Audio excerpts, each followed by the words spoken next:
There we have Kyrenia, early 1960s.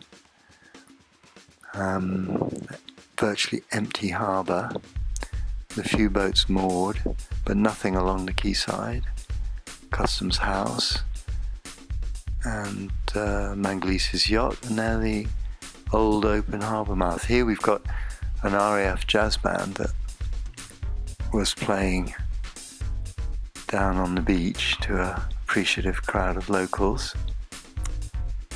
Shame we haven't got the original soundtrack.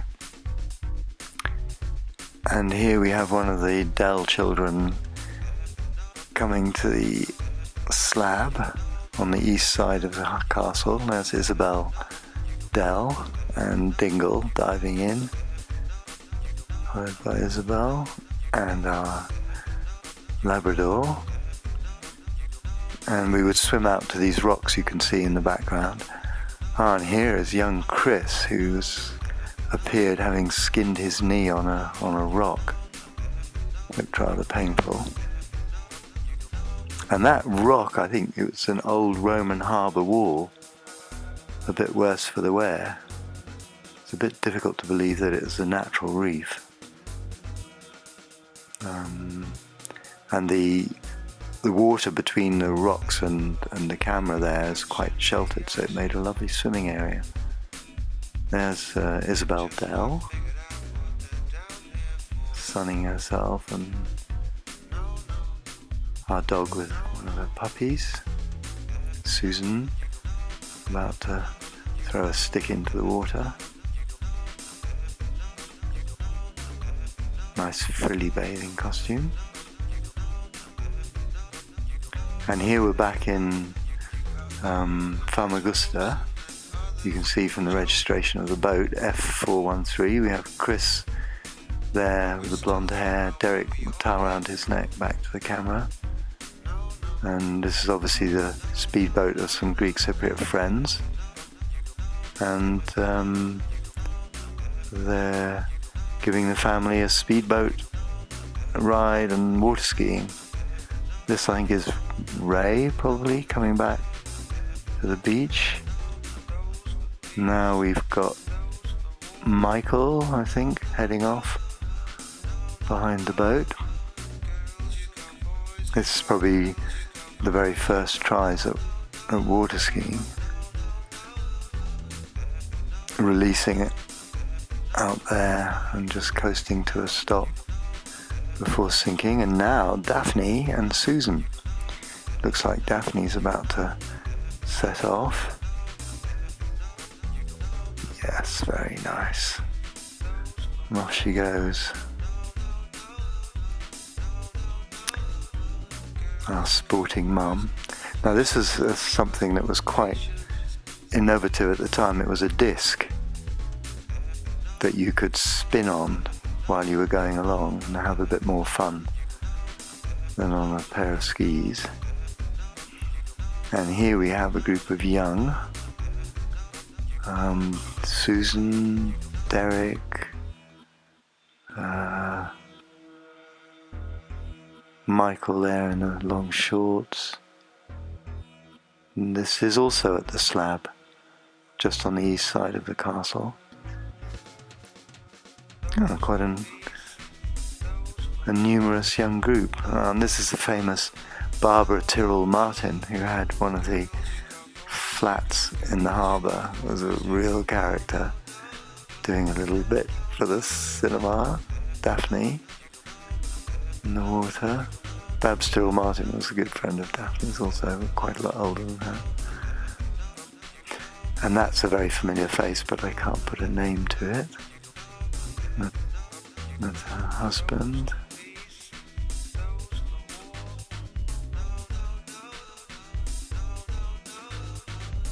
That's Susan, about to dive in. Very neat diver, isn't she? Headed off for a swim. Daphne coming back. We used to go down to this place pretty much every day in the summer from the apartment in the harbour. And it was quite a sort of a expat hangout. And here we are back again at the Limassol Services Sailing Club for another regatta. I have a feeling that this film is a bit earlier, might even be pre-independence. I'll have to check on the ages of the family that we can see and recognise. This was a running start to a round the boys race. There we go. I think that's Derek close to us in the white cap. And we intelligently I was out there holding the boat in an upwind slot so that as soon as we turned round and sailed off, we were in the lead already. Just a little bit of intelligence. And we had to go around some buoys, come back to the beach and go and check in, and then go off and go around another buoy, something like that. It was a sort of an amusement race that everybody could join in. Quite a lot of boats.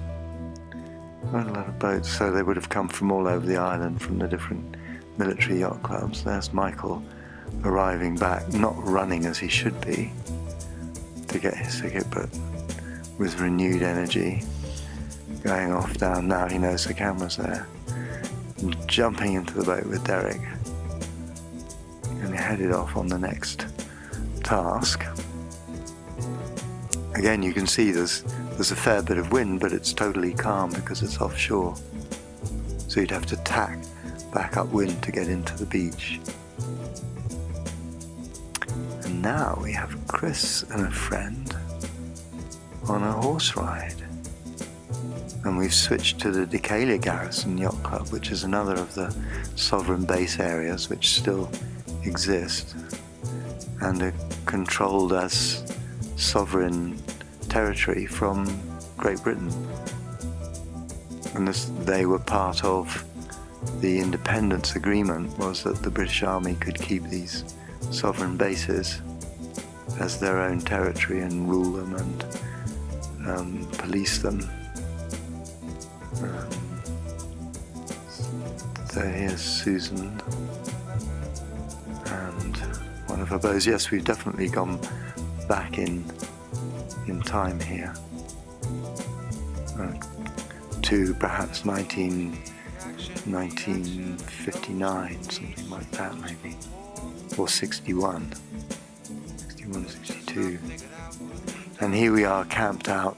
We saw Susan, Chris and a friend of Sue's walking back up into the camping area in the trees here, and the tents were provided by the military garrison for us.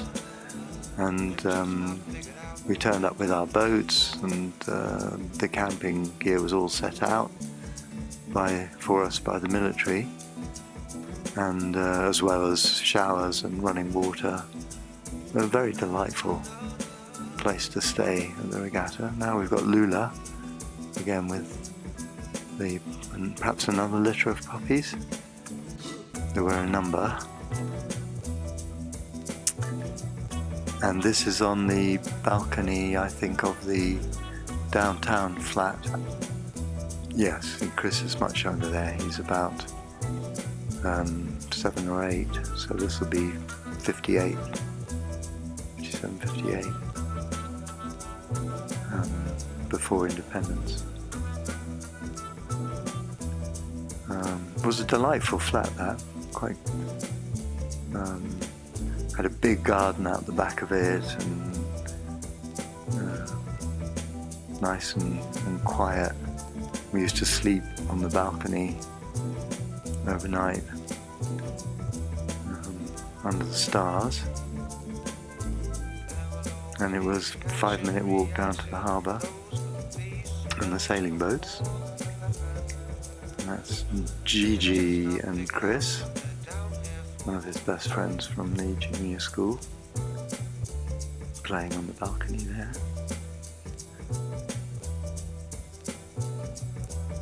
And now we're back to the junior school sports day with Christopher de Glanville on the podium and winning the sack race. And surprise, surprise, who should be the judging official but his father, Ray de Glanville.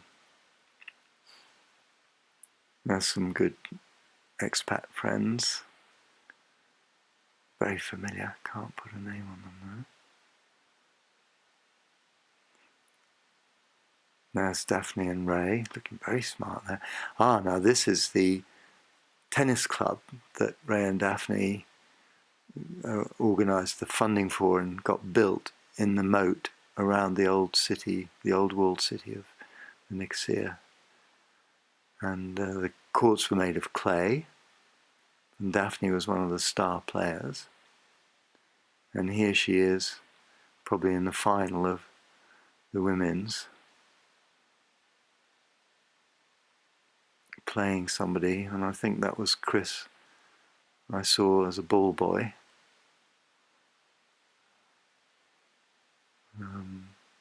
This was and this club is still there today with its clay courts, and it's just as popular as it was.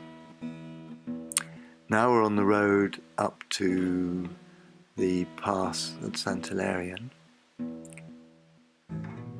and with the white Ford drop head, and these are a bunch of camels, and they were, at that time, they were still being used quite a lot for transport. And here we have the foundations going down for the new Ford garage out at Ias Dimitrios, which you can see is just open countryside. Today it's completely built up, and there's a university there, and the garage was built, and then because they knew that there was going to be a circular road built around Nicosia, and so it was built on that circular road, and that circular road has now become an inner circular road.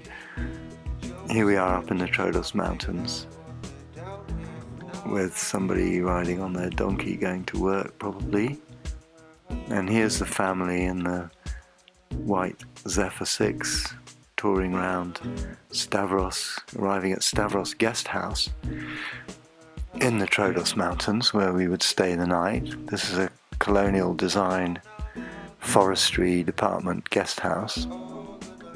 Michael with the camera, Derek and Chris, and Sue perhaps posing for the camera. And this is up at about Sue with the headscarf on, Daphne in there somewhere too, Ray behind the camera.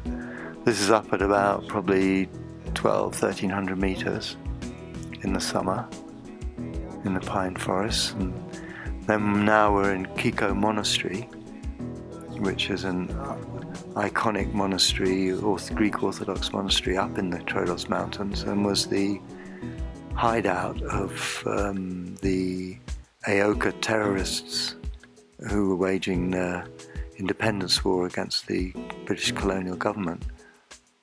And the church was very much involved in that guerrilla war and funded and sheltered the terrorists. Presumably you were impervious to all this at the time. Yep. And here is the house that used to belong to Daphne, up on Troodos, built in the colonial era. And but if we're in 1960, maybe this was still Daphne's house at that time. They didn't sell it until after they left. I go up there quite frequently now and just hang out on the terrace. And there's young Chris. And at that period, we used to spend summers up there.